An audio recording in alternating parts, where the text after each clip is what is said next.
Hello guys, welcome to my new blog. আমি মিষ্টি চলে এসেছি আপনাদের জন্য আরও একটি নতুন ব্লগ নিয়ে।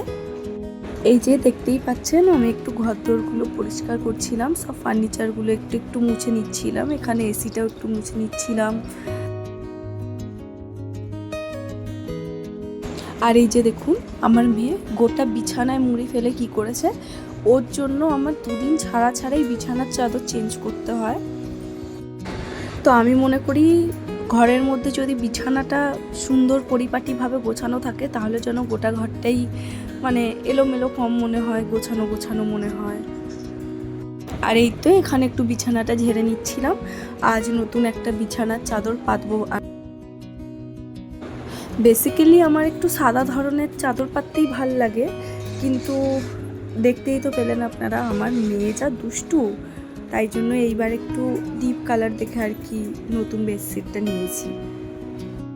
আর এই তো আপনাদের সাথে কথা বলতে বলতে বিছানার চাদরটা আমি চেঞ্জ করে নিয়েছি, এখানে বালিশের কভারগুলোও চেঞ্জ করে নিচ্ছি।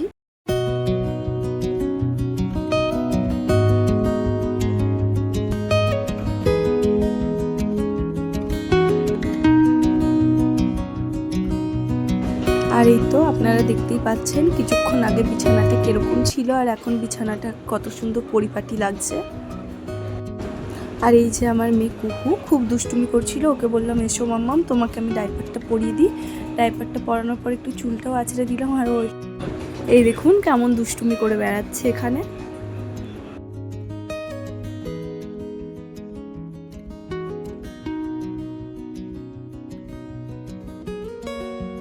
এই তো এখানে যে অপরিষ্কার কাপড়গুলো ছিল সেগুলো আমি একটু ভাঁজ ভাঁজ করে রেখে দিচ্ছি, কারণ এগুলো তো আর এখন কাচবো না। এলোমেলো করে রাখা ব্যাপারটা আমার ঠিক পছন্দ নয়। যতই এগুলো অপরিষ্কার কাপড় হোক না কেন, একটু ভাঁজ করে রাখলে নিজেরও ভাল লাগবে আর জায়গাটাও পরিষ্কার থাকবে আর কি। আর এই তো এখানে একটু ঝাড়ু মেরে নেব।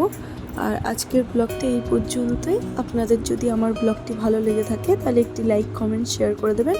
আর এই ধরনের যদি আপনারা ব্লগ আরও দেখতে চান চাইলে আমার চ্যানেলটি সাবস্ক্রাইব করেও রাখতে পারেন।